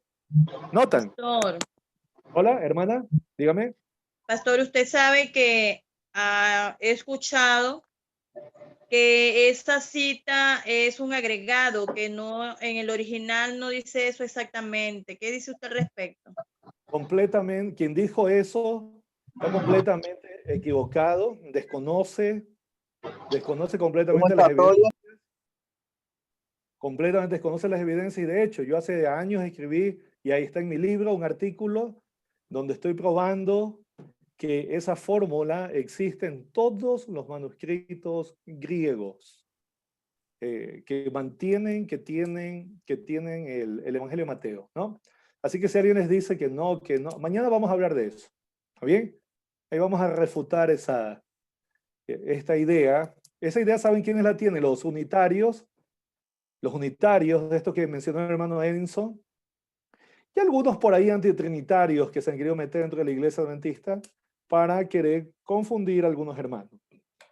Si vamos a la Biblia dice con toda claridad en todos los textos, en todos los manuscritos griegos, y de hecho, basta con abrir cualquier manuscrito griego y uno puede encontrar la fórmula trinitaria. ¿Ok? Ya, mañana vamos a hablar tal vez con más detalles. El Señor nos da vida y existencia. Muy bien, avancemos. Entonces, si fuera solamente, escuchen, voy a repetir esta idea. Si el Espíritu Santo solo fuera una fuercita, ¿por qué Jesús no dijo solamente, bauticen en el nombre del Padre y del Hijo? Punto. Ya estaría. Ya estaría. Si el Espíritu Santo es una fuerza que sale del Padre, ya estaría. ¿No les parece? Pero el hecho de que dijo, vayan en el nombre del Padre, el Hijo y el Espíritu Santo, es porque el Espíritu Santo es una persona diferente al Padre y al Hijo. Avancemos. Y para que ustedes vean que esto que estamos diciendo tiene evidencias bíblicas, ustedes van a encontrar que la Biblia da evidencias de que el Espíritu Santo hace todos los actos de una persona. ¿Ok? Una persona. La lista que yo estoy poniendo aquí es muy chiquita. Es una lista que les va a ilustrar. Vamos a mirar rápidamente. Sí, vamos a mirar rápidamente. Tienen aquí. Por si acaso, aquí hay un error. No es 19:29, es 19:20.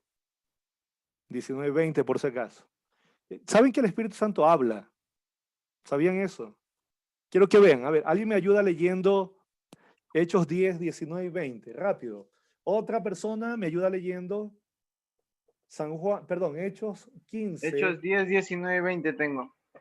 Ya, vamos a esperar. Repartamos primero los textos y luego los leemos. Alguien me lee el 1 Corintios 12, 11 y así sucesivamente. Vamos a ir con el primero. Hechos 10, 19 y 20. Adelante. Ya, dice la palabra de Dios, Hechos 10, 19 y 20. Y mientras Pedro pensaba en la visión, le dijo el Espíritu, he aquí 3 hombres te buscan. Levántate pues y desciende y no dudes de ir con ellos, porque yo los he enviado. Amén. ¿Sí se dan cuenta quién está hablando aquí? El Espíritu. ¿Quién habla? El Espíritu. Y el Espíritu habla como las personas. Ahora, quiero que entiendan una cosa. Esta revelación que ustedes ven aquí del Espíritu Santo es posterior a Pentecostés. Pentecostés fue un punto clave y decisivo porque antes de Pentecostés, si bien es cierto el Espíritu Santo había actuado, fue a partir de Pentecostés que el Espíritu Santo vino en toda su plenitud. ¿Entendieron ese punto? ¿Había actuado antes el Espíritu? Sí. Pero a partir de Pentecostés, el Espíritu vino en toda su plenitud. Y por eso aquí lo ven al Espíritu diciéndole a Pedro, hey, Pedro, te están buscando, te buscan, anda con ellos, no dudes, yo los he enviado. Si nota que ni siquiera, no es un ángel, aquí no es el Padre, aquí no es el Hijo, aquí es el Espíritu hablando. Y habla como hablan las personas. ¿Ok? No, aquí no hay un texto. Una pregunta, pastor. Adelante, Daniel. Yo tengo, bueno, hemos, como quien dice, nos han inculcado de que espíritu es como un espiritito, como un vientito, como algo así como se lo dice, ¿no? Pero cuando se refiere al Espíritu Santo y vemos que es una persona y que hace todo aquello y puede estar en todo lado, es algo que no vamos a comprender, ¿no es cierto? Nosotros no, la palabra espíritu en la Biblia tiene varios sentidos, varios contextos, vamos a decir así, varios significados de acuerdo al contexto. Pero cuando hablamos de el Espíritu Santo, estamos hablando en este caso de la tercera persona de la deidad. Estamos diciendo que es una persona. Es evidente que cuando hablamos de una persona no estamos hablando necesariamente de un cuerpo físico. Estamos hablando de alguien que tiene intelecto, alguien que tiene voluntad, una mente. Entonces, eso es una persona en el caso de lo que queremos decir. Cuando hablamos de una persona, estamos hablando de alguien que tiene mente. Así como los ángeles, ¿no? Dice la Biblia que los ángeles son espíritus ministradores, que están al servicio de los santos. Pero los ángeles son seres creados con mente, con la capacidad de tomar decisiones, con la capacidad de poder, de tener voluntad, así como son los espíritus de Satanás también, ¿no? Espíritus. Pero son seres con mente. ¿Ok? Estamos hablando en ese sentido de una persona. Ok, amén, pastor. Vamos a ir al siguiente. Siguiente texto. A ver. 1 Corintios. No, Hechos 15, 28. 15, 28. Dice la palabra de Dios. Mas Pablo clamó a gran voz diciendo, no te hagas ningún mal, pues todos estamos aquí. Tal vez leyó el capítulo 16. Vamos a ir al 15. 15, 28. Hechos 15, 28, pues ha aparecido bien al Espíritu Santo y a nosotros. Nos imponieron ninguna carga más que estas cosas necesarias. Muchas gracias. Aquí está el texto diciendo que le ha parecido bien al Espíritu Santo. Esto significa que se agradó, ¿no? La decisión del concilio estuvo de acuerdo con la voluntad del Espíritu Santo y el Espíritu Santo dijo, claro, está muy bien, adelante. Por eso ellos en la carta dicen, le ha parecido bien al Espíritu Santo. No le puede parecer bien a una fuercita. ¿Le puede parecer bien algo a tu Otra pareja? vez, hija mía. ¿Le puede En parecer esa bien conducta algo? no podemos avanzar. Micrófono. ¿Le puede parecer bien a tu mesa algo? No. ¿Le puede parecer bien? ¿Puede agradarse la energía eléctrica? No. Solo se puede agradar una persona. ¿Ok? Al Espíritu Santo es una persona. Siguiente Aquí está texto. razonando. Claro, por supuesto que sí. Ahora sí, 1 Corintios 12:11. La palabra de Dios dice, y por todas estas cosas las efectúa uno y el mismo Espíritu, y reparte a cada uno en particular como Él quiere. Gracias. Ustedes ven que aquí, ¿qué tiene el Espíritu Santo? ¿Qué ven aquí el Espíritu Elección, Santo? decisión. Correcto. Tiene voluntad. Él da los dones, él reparte los dones, ¿cómo qué? Como Él quiere. Él dice, al hermano tal le voy a dar este don. Él decide, esta iglesia necesita estos dones, le voy a dar estos de acá. A este otro hermano le voy a dar estos dos, a este de allá los 3 dones. Él decide, eso se llama voluntad. Potestad, derecho. Eso no lo puede hacer el vientito, la electricidad, eso solamente lo puede hacer una persona. Tu mesa, por ejemplo, una cosa como tu mesa, no puede decir, la mesa reparte como que, no puede, porque esta es una acción solamente de una persona tener voluntad. Vamos al siguiente, a ver, Efesios 4:30.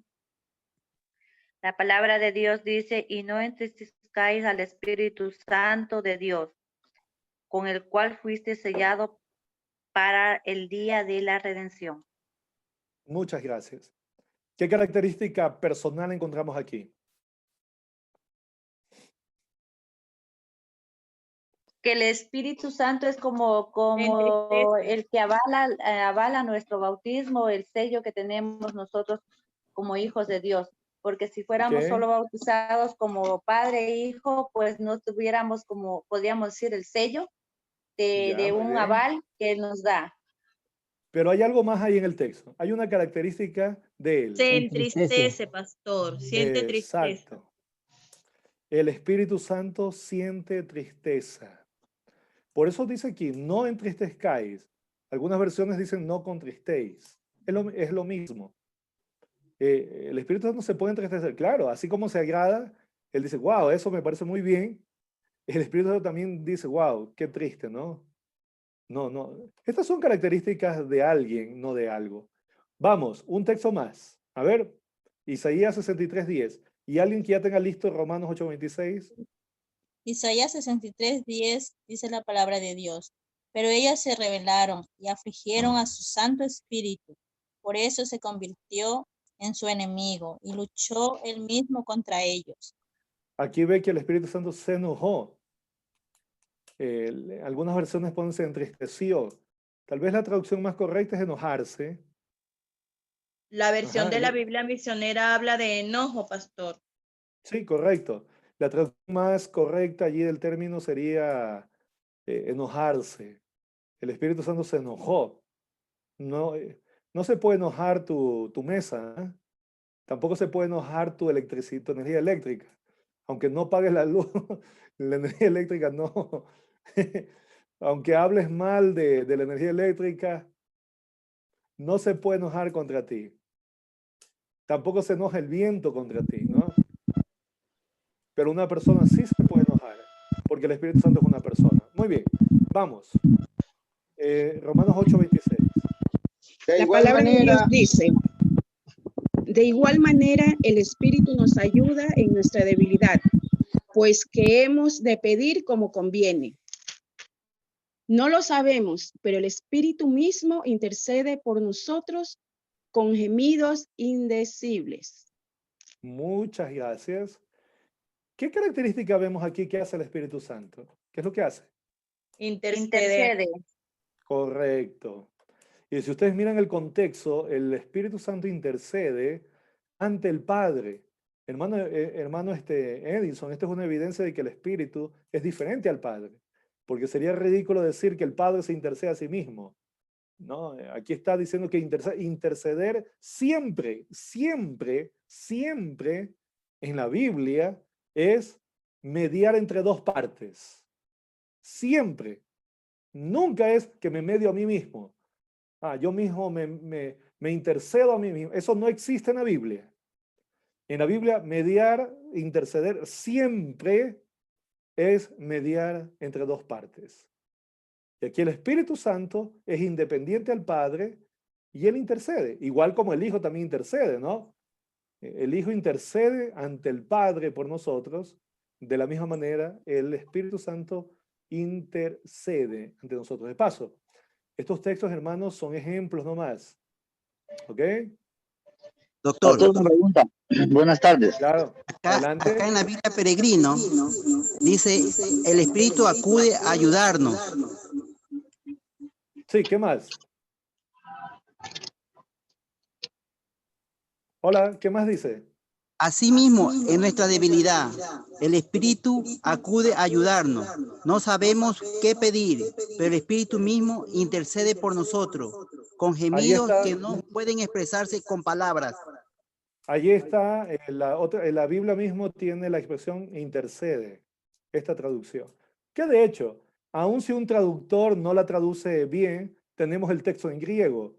Por eso los teólogos, ustedes van a ver que sus pastores estudiaron griego, ellos estudian griego en la Facultad de Teología para poder ir al texto y mirar si efectivamente la traducción está bien o no. ¿Ok? Después les dicen a sus pastores ahí que les den un curso de algunos tips de lenguas bíblicas, ¿no? Para que ustedes vean lo bonito que es. Pero la palabra ahí en griego precisamente tiene que ver con esto, ¿no?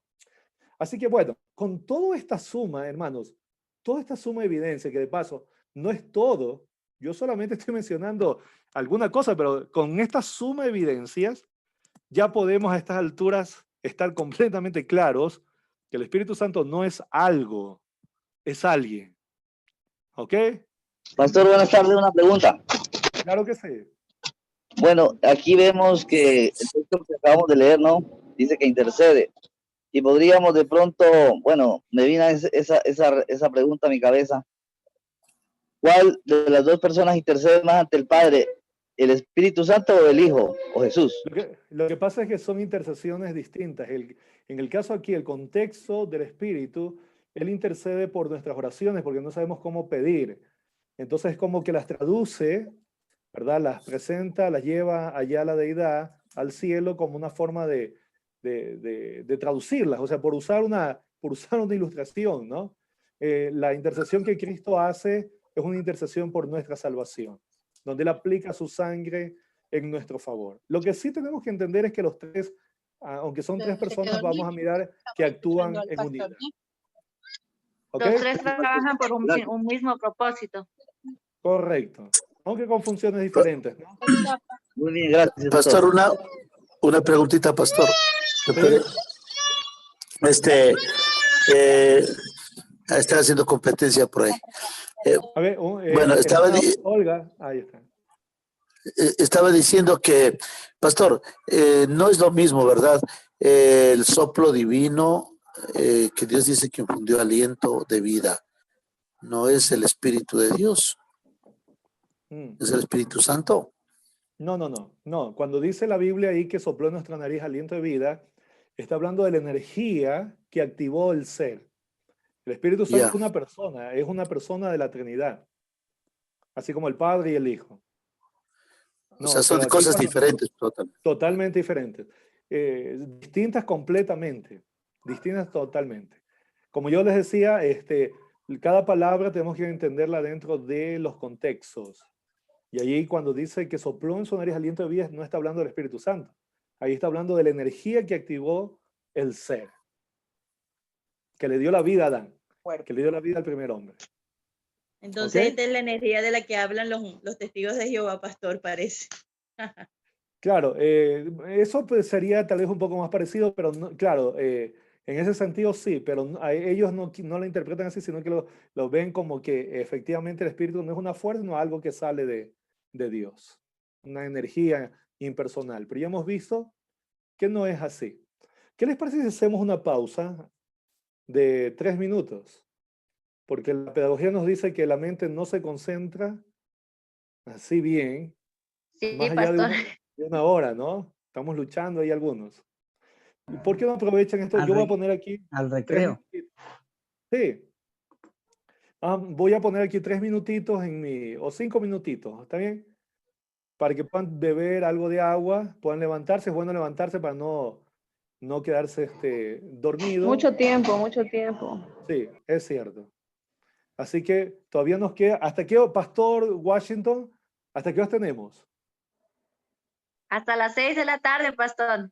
4:30, pastor, 4:30. Ah, ya. Nos queda media hora, hermanos. Hasta las 6, pero hermana, tengo en otro lado otra. Sí. Vamos a hacer una pausita ahí de 5 minutos. Yo voy a estar por aquí cerca y ustedes pueden levantarse, ¿ok? No se vayan muy lejos nomás.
Hola, hola.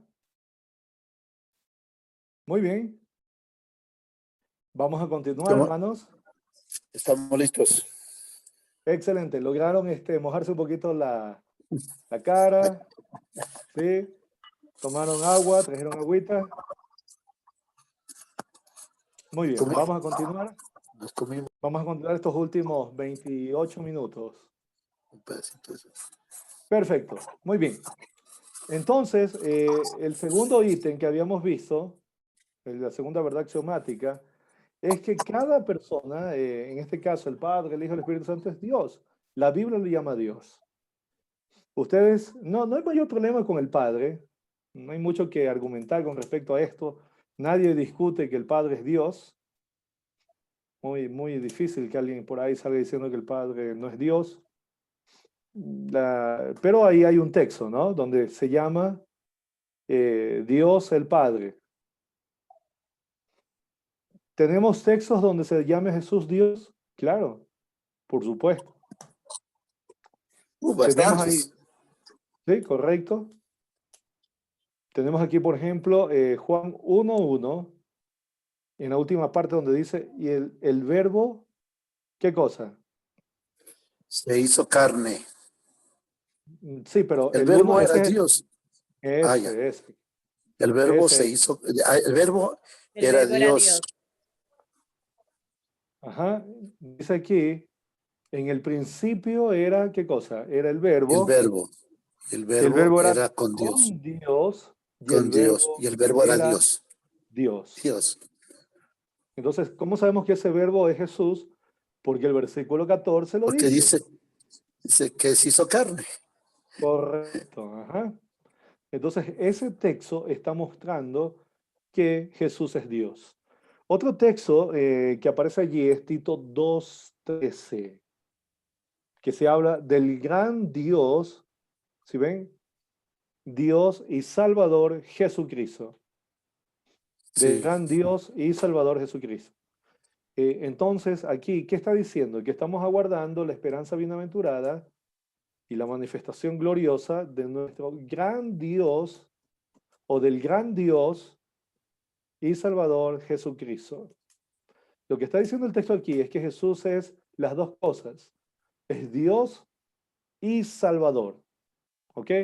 Es Dios y Salvador. Y no vayan a pensar que no son los únicos. Hay muchos más.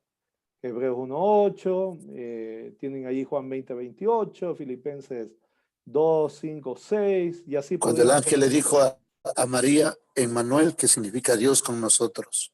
Ajá. Otro texto que, ahora, del Espíritu Santo no tenemos tantos que lo identifiquen así, Dios, que le digan, que lo llamen Dios, como en el caso de Jesús, pero tenemos uno donde sí claramente se lo llama así. Dice Hechos 5:3-4, Ananías, ¿por qué llenó Satanás tu corazón? ¿Para qué mintieses? ¿A quién? Al Espíritu Santo. Correcto.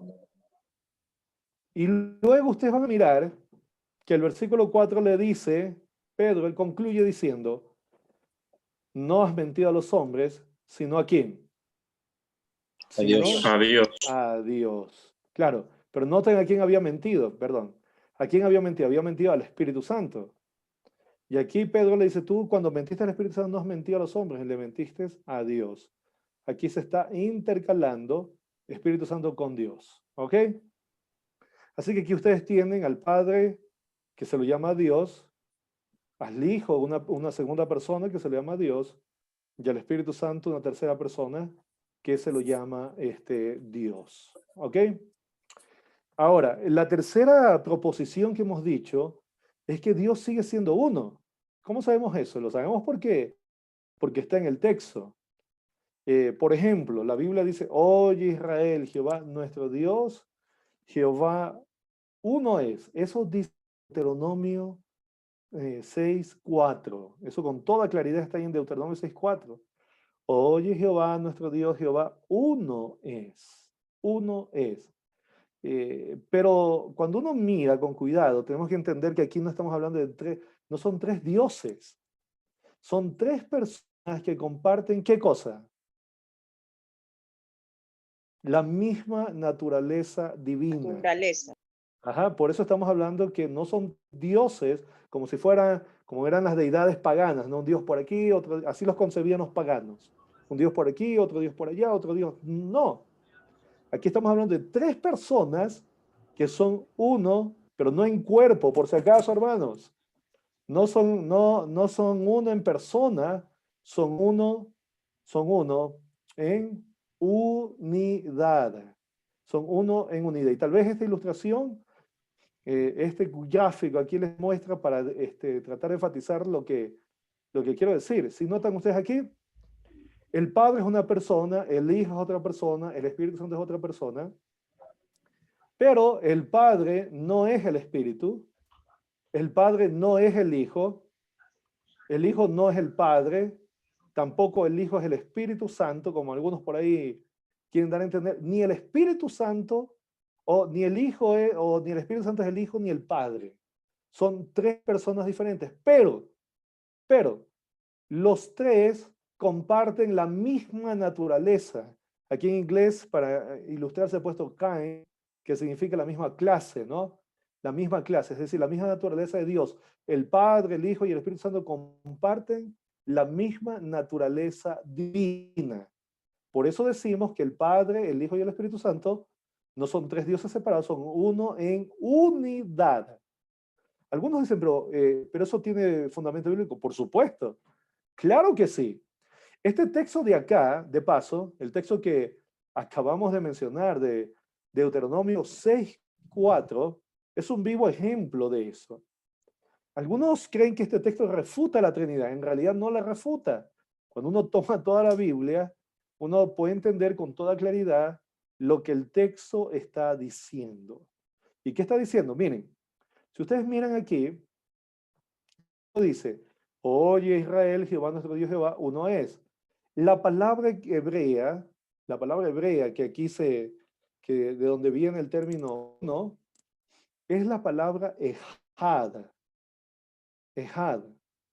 Ejad.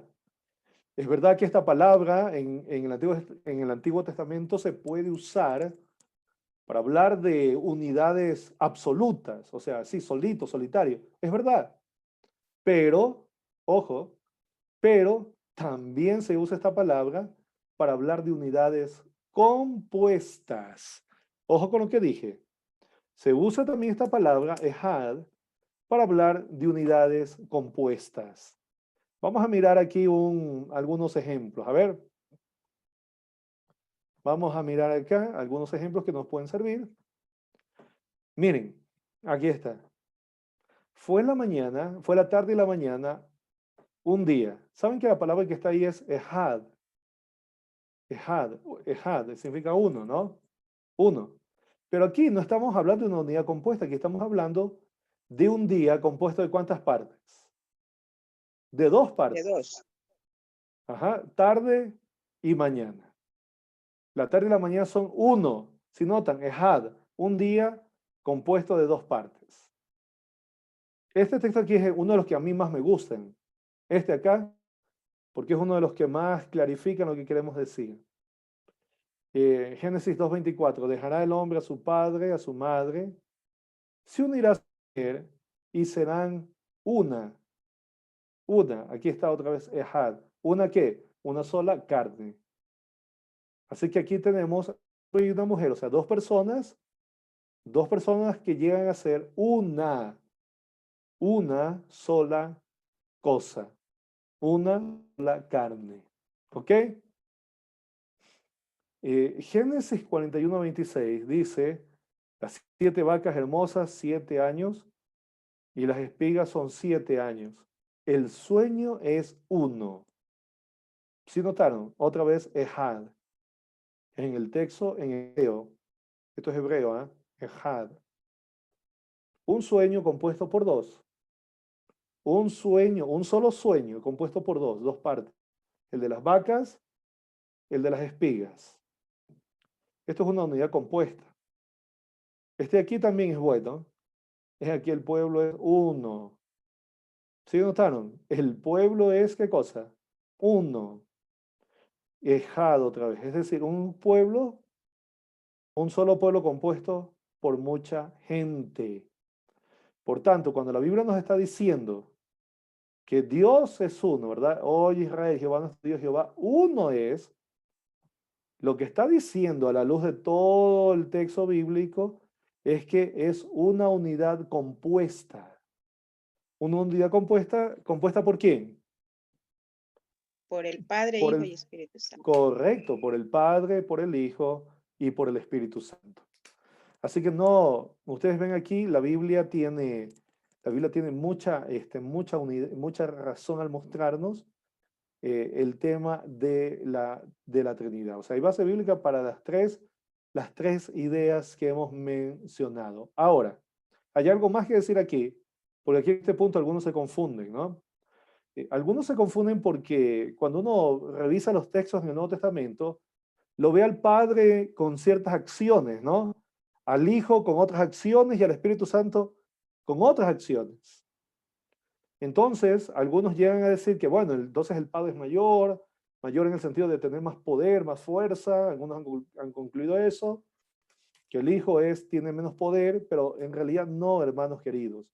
Lo que hay que entender es que la Biblia lo que habla no es distinción de naturaleza y poder, porque hemos visto que a los tres se los llama Dios. Si pudiéramos seguir poniendo otros ejemplos, nos daríamos cuenta que los tres participan en la creación, nos daríamos cuenta que los tres santifican, nos daríamos cuenta que los tres salvan, o sea, los tres hacen cosas que solo Dios puede hacer.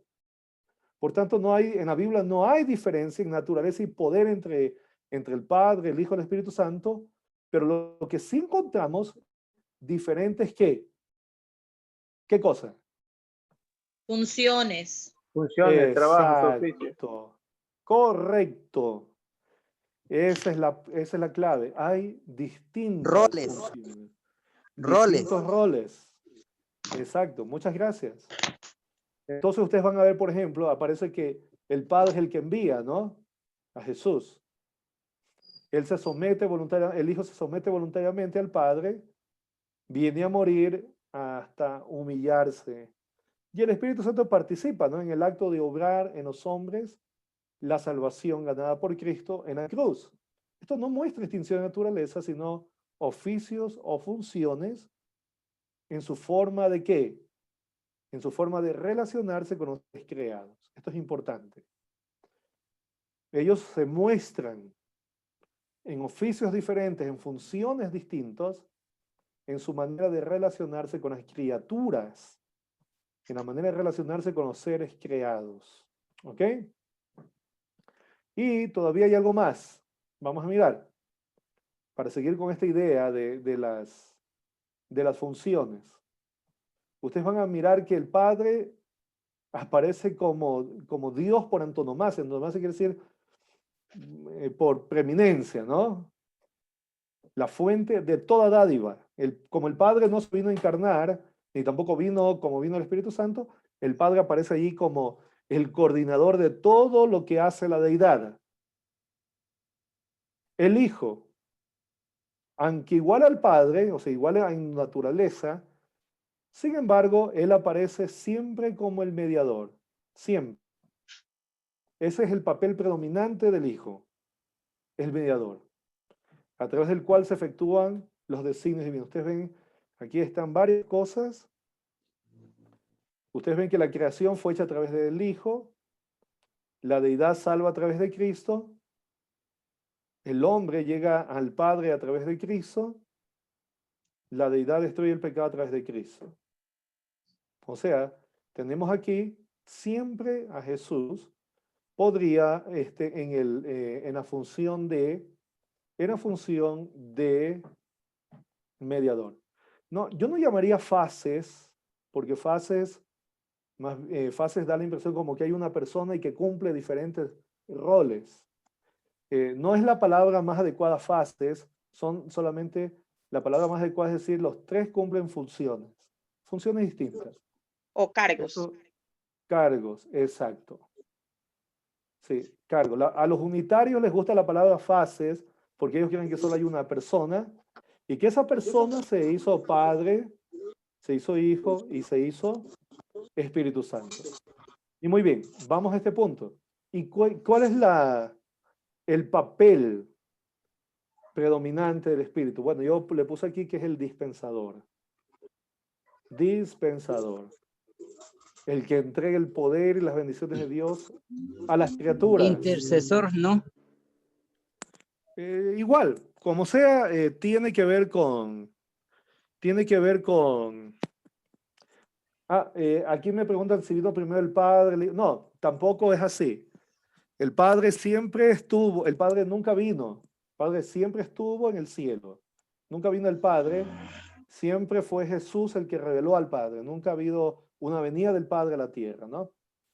Tal vez nos va a dar el tiempo para hablar después de esto, ¿no? Entonces, aquí está. El Espíritu estuvo en la creación. Él trajo la persona de Jesús. Él inspira a los profetas. Capacita a la iglesia y lleva a los pecadores al arrepentimiento. Él es el que nos convence de pecado. Correcto. Entonces, por medio del Espíritu Santo podemos llegar a obtener las bendiciones de Dios. Las bendiciones que Dios quiere poner al alcance al ser humano. Muy bien, yo he llegado ya, hemos cubierto, ¿qué les parece? Hemos cubierto así de forma rápida los aspectos importantes, positivos de la doctrina de la Trinidad. ¿Ok? Entonces... Pastor, una pregunta. Claro cuando lleguemos al cielo, entonces, ¿a quién vamos a ver? Vamos a ver a los tres, al Padre, al Hijo y al Espíritu Santo. Correcto. Sí, vamos a ver a los tres. No hay ningún problema en decir eso. Pastor, buenas tardes. Una pregunta también. Claro que sí. Quedé un poquito así como preocupado de que usted nos dice que bueno, que el Padre no ha venido a la tierra. ¿Y cómo sabemos eso? Si Él es una de las tres personas que está al cuidado de nosotros en esta tierra. Él está, pero para cuidarnos no necesita venir a la tierra. No necesita estar aquí en la tierra para cuidarnos. Eso lo dice San Juan. Lo que pasa es que hemos tenido un modelo, nosotros de Trinidad, de deidad, pensando que el Padre es el que se presenta en el Antiguo Testamento, el Hijo en algún momento el Nuevo y el Espíritu después. No necesariamente es así. En realidad San Juan 1.18, miren lo que dice aquí. San Juan 1.18. A ver, ¿qué dice el texto? Ya le busco. San Juan 1.18. Dice la palabra de Dios, San Juan 1.18. A Dios nadie le vio jamás. El unigénito Hijo que está en el seno del Padre, Él le ha dado a conocer. Correcto. El Padre nunca fue visto por ningún ser humano. No, el Padre no es el que vino a la tierra. ¿Quién ha sido el que ha revelado siempre al Padre? El Hijo.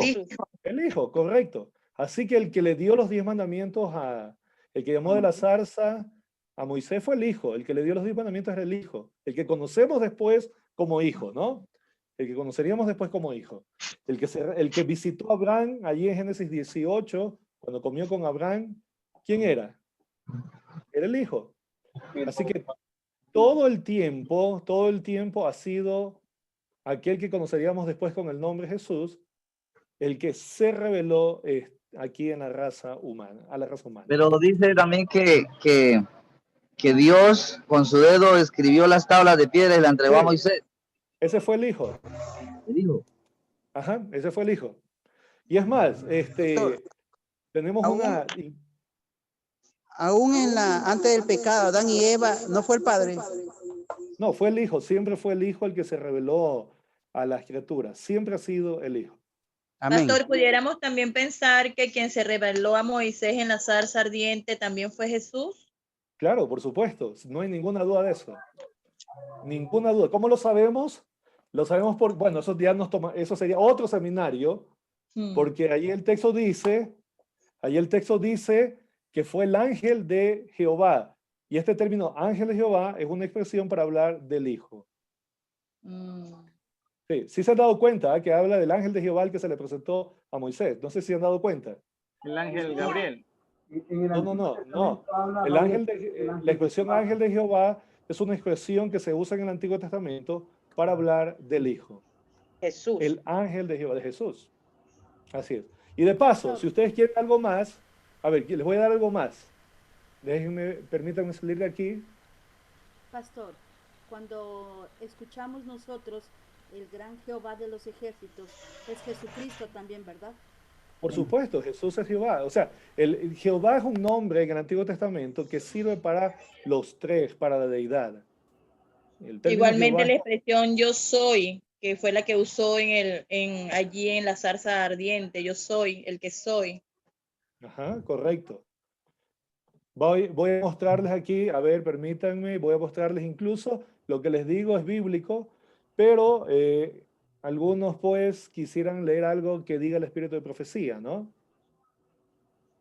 Tengo aquí una declaración del espíritu de profecía que ratifica todo lo que estamos diciendo. Permítanme un segundito. Vamos a abrir esto. Tengo aquí en una revista.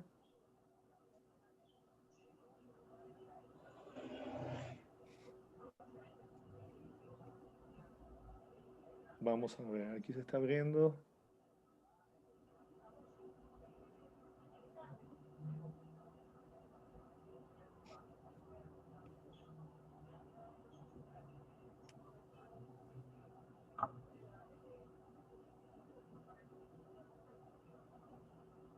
Pastor, entonces Dios el Padre solamente estuvo aquí para la creación del hombre. Claro, y aún así en la creación quien hizo todo fue el Hijo. El Padre aparece como el gran diseñador, pero ustedes ven que todo fue hecho por medio de ¿quién? Por medio del Hijo, exacto. O sea que el Padre fue el arquitecto. Pero Algo estuvieron así los como, tres, también por se entiende. supuesto, los tres participaron, pero la parte, obviamente, los tres participaron, pero la parte activa, vamos a decir así, fue el Hijo. Ya estoy llegando a la parte que les quiero leer aquí. En unos pocos minutos. Claro, porque ahí dice que la Biblia dice hagamos al hombre, hagamos. Correcto, ahí estuvieron los tres. Hubo un diálogo entre el Padre y el Hijo. Miren, aquí está. No sé si alcanzan a ver la declaración. Permítanme. Sí, la vemos. Déjenme ponerla así. El Yo no la Johan de estoy que viendo. el patriarca intercede. Esta de aquí me refiero. No sé si alcanzan a leer esta de acá. A ver, ¿alguien la puede leer para todos? Dice, toda comunicación. Oh, perdón, que la corté. Perdón. Dice, toda Ahora sí. comunicación entre el cielo y la raza caída se ha hecho por medio de Cristo. Fue Él quien reveló a los patriarcas. Fue él Adán, quien Noé, se reveló. Se reveló a los patriarcas. Adán, Noé, Abraham, Isaac, Jacob y Moisés comprendieron el Evangelio. Estos santos varones de antaño comulgaron con el Salvador que iba a venir al mundo en carne humana, y algunos de ellos hablaron cara a cara con Cristo y con ángeles celestiales. Cristo no solo fue el que dirigía a los hebreos en el desierto, el ángel en quien estaba el nombre de Jehová y quien velado en la columna de nube iba delante de la hueste, sino que también fue él quien dio la ley a Israel. Fue Cristo quien habló a su pueblo por medio de los profetas. ¿Qué les parece? Excelente. Y yo corté, la cita la corté, es más larga y hay mucha más, hay una explicación mucho más larga. Eso es correcto lo que ella dice, porque la Biblia respalda eso. Cuando uno mira, por ejemplo, hace los estudios del ángel de Jehová, es Cristo. Cuando uno mira, por ejemplo, en Génesis 1, hay un Jehová que conversa con Abraham. No puede ser el Padre, porque Juan dice que al Padre nadie lo ha visto. Entonces, ¿quién es el Jehová con el que conversó Abraham? El Hijo. Aquel que conocemos. Pastor, y cuando dice que el ángel de Jehová acampa alrededor de los que le temen, ¿ese también se refiere a Cristo? Bueno, ahí, o otro? por el contexto, acuérdense que las palabras dependen del contexto. Por el contexto pareciera que ahí está hablando de un ángel normal, pero hay otros contextos, o sea, hay otros elementos dentro del texto que nos permiten entender que ese ángel de Jehová que aparece ahí es realmente un ser divino. Pastor. Hermano, ¿le quedó claro?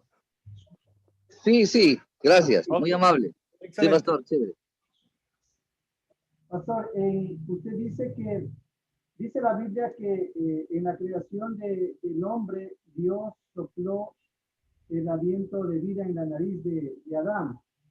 Y usted dice que esta es una energía. Pero cuando vamos a Eclesiastés capítulo 12, versículo 7 dice, y el polvo vuelve a la tierra como era, y el espíritu vuelve a Dios que lo dio. De alguna manera da a entender que lo que Dios sopló fue el Espíritu Santo, ¿o no? No. No, porque la expresión, bueno, si ustedes vieran en hebreo, la expresión que se usa en Génesis 2:7 es una expresión hebrea que es neshama, que se traduce como aliento. Neshama viene a ser como la fuerza, la energía que activó el cerebro, que hizo que las neuronas comenzasen a funcionar, que la sangre comenzase a circular. O sea, fue la vida que Dios le insufla. Que de paso, en otras partes del texto bíblico, algunas veces a Neshama se la puede relacionar con el término Ruach. Algunos creen que, porque en hebreo Ruach es espíritu. Algunos creen que ahí en Génesis 2:7 se habla de espíritu, de Ruach. No, ahí se usa de Neshama, una palabra que no se usa mucho, no la conocen mucho algunas personas. Y en Eclesiastés 12:7, cuando dice allí que el espíritu vuelve a Dios que lo dio, en realidad allí está hablando lo mismo, está hablando de que Dios es el dador de la vida. O sea, la expresión lo que quiere decir es, la vida vuelve a Dios porque Él es el dador de la vida. En otras palabras, toda perspectiva de vida depende de ¿quién? De Dios. Así que la vida se acaba y vuelve a Dios en el sentido de que Él es es el creador. Y si la vida va a volver, de alguna manera, es Él quien la da. En ese texto también es interesante, algunos están, incluso algunos correctamente han tomado en cuenta que es muy probable que en ese texto de Eclesiastés 12:7 incluso puede incluso estar hablando de cómo Dios preserva nuestro carácter.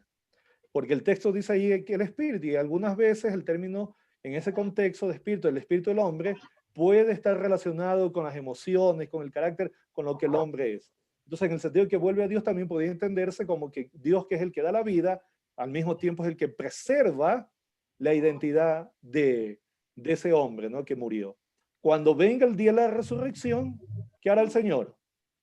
El Señor levantará a su pueblo con cuerpos transformados y les dará nuevamente la vida e imprimirá las características especiales de esa vida en esos cuerpos. Así que por eso terminamos siendo la misma, cuando resucitamos terminamos siendo la misma persona, no terminamos siendo alguien diferente o algo distinto, ¿no? Terminamos siendo nosotros mismos porque el Señor preserva de alguna manera nuestra identidad.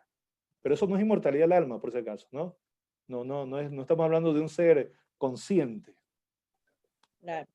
Y la frase que dice Dios el Señor, ¿quiere decir Jesús o Cristo? Depende del contexto. Siempre el contexto es lo que nos va a guiar. Va a depender del contexto. Por lo menos el Génesis 2:7 dice entonces Dios el Señor, y más abajo el 8 dice Dios sí. el Señor. Sí, ahí sí. Claro, cuando habla de la creación, sí. Ese es Jesús. Jesús, ya. Gracias. Pastor, y hay aquí en Jueces, capítulo 6, no sé, veo como un juego de palabras, Jueces 6:12.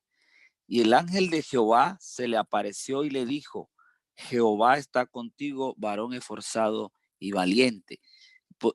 La pregunta es, ¿por qué no le dijo, mira, el ángel de Jehová, yo estoy contigo? Sino que le pone, el ángel de Jehová se le apareció y le dijo, Jehová está contigo. Un juego de palabras.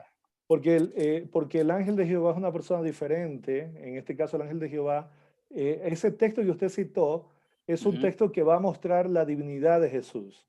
O sea, es un texto que va a mostrar que el ángel de Jehová no es un ángel cualquiera, es Dios. Entonces, si Jesús, si viene a ser aquí a quien llamaríamos hijo después, el ángel de Jehová, entonces es obvio que está hablando de otra persona diferente a él, porque no hay una sola. Acuérdense que hablamos de tres.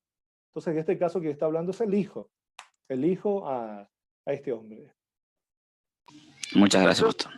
Pastor, sobre las traducciones, sabemos que es traducida del griego y el hebreo. ¿La palabra Espíritu Santo tiene alguna traducción o como es como común los nombres se mantienen en los diferentes No, idiomas? la traducción está bien porque en realidad el término general para en el Antiguo Testamento para espíritu es ruach, ruach, espíritu. Y cuando viene a hablar del Espíritu Santo suele aparecer con la expresión ha-kodesh. Kodesh es santo. Ruach ha-kodesh, que significa Espíritu Santo. Eso es cuando habla del Espíritu, pero acuérdate que ya he dicho, esta palabra ruach puede tener contextos, o sea, dependiendo del contexto, siempre el contexto es lo que nos da el significado final, ¿ok? Siempre, en cualquier cosa, acuérdense de eso, las palabras pueden tener significados diferentes de acuerdo al contexto. Tenemos que siempre ser muy cuidadosos con el contexto. Y en el Nuevo Testamento, la palabra que tenemos para Espíritu Santo, ahí es neuma, donde viene neumático, ¿no? Neuma, espíritu, neuma. Y cuando dice allí santo, a veces tú vas a ver que dependiendo, ¿no? Puede ser hayo, hagión y otras cosas así. Muy bien. Hermanos queridos, mañana nos toca, ¿no? Mañana vamos a completar la idea. Yo quería completar algunas cositas aquí de la historia, pero no nos dio de la historia de la Iglesia Adventista. Yo voy a empezar con eso y luego voy a irme a refutar algunos argumentos que van contra la Trinidad. Quiero, entonces, si ustedes tienen alguna pregunta, anótenla. Quiero dejarlos que la anoten, escríbanla, ¿ok? Para que mañana podamos discutir allí este asunto de la Trinidad, los argumentos que algunos pues suelen usar para poder atacar o criticar el tema de la Trinidad. Si alguien tiene algo que no le quedó claro, tal vez, mañana va a ser el día, hermanos. Así que mañana va a ser el día para poder contestar cualquier inquietud y cualquier duda que haya surgido. ¿Ok? Si puede compartir las diapositivas, pastor, sería mejor, como para tener información. Podría. La pregunta es, ¿cuánta es su fe, hermano? No es por cuestión de fe. Es para siempre uno datar información y tenerla ahí como respaldo. Por lo menos a mí me gusta tener ahí. La pregunta es, ¿cuánta es su fe de que yo la voy a compartir? ¿Tiene mucha fe o poca fe? No, si usted está diciendo que sí, yo creo en su palabra. Si no, pues no me puede hacer nada. Ya se le ha pedido al Padre que va a ser así. Está muy bien, sí, las voy a compartir, no se preocupe. No hay ningún problema. ¿Qué hora, pastor, mañana? Pastor Washington, en eso usted nos puede guiar. 8 de la mañana, mañana 8 de la mañana estamos allí con el pastor Cristian Álvarez. Agradecemos, pastor Cristian, por el tiempo, la buena disposición. Y sería muy interesante que las preguntas que tengan las tengan bien anotadas y mañana pues el pastor pueda también ocuparse en responder esas preguntas. ¿Está bien? Pastor, yo quería decir algo. Ahí les puse en el chat un link de una página que yo tengo en Facebook donde siempre estoy subiendo estudios. Siempre pongo estudios bíblicos. Estoy publicando continuamente artículos en la revista Adventista. Allí hay algunos temas que tal vez les puedan llamar la atención. Hay algunos de la Trinidad también. Pueden ustedes bajar y descargar.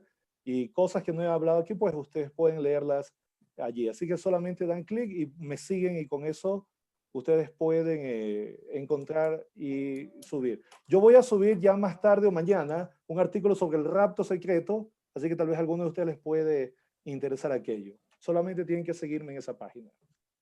Amén, amén. Muchas gracias, pastor Cristian. Gracias, hermanos. Vamos a pedir ahí al pastor Jairo Cruz, que nos está acompañando, que por favor nos dirija, nos despida en oración.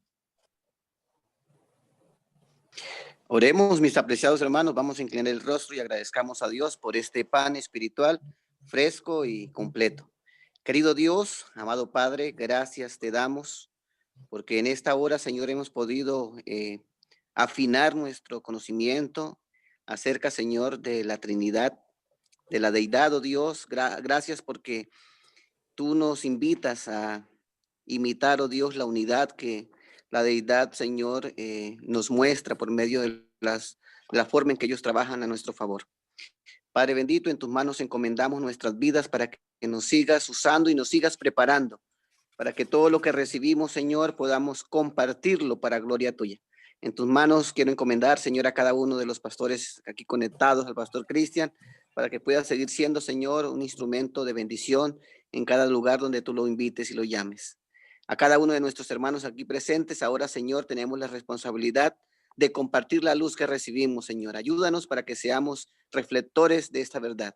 Padre bendito, gracias por escucharnos. Te suplicamos, te agradecemos en el nombre de tu Hijo amado, Cristo Jesús. Amén. Amén. Amén, pastor, muchas Bendiciones. gracias, bendiciones a todos. Me despido porque tengo otra intervención, así que ya me están llamando. Gracias.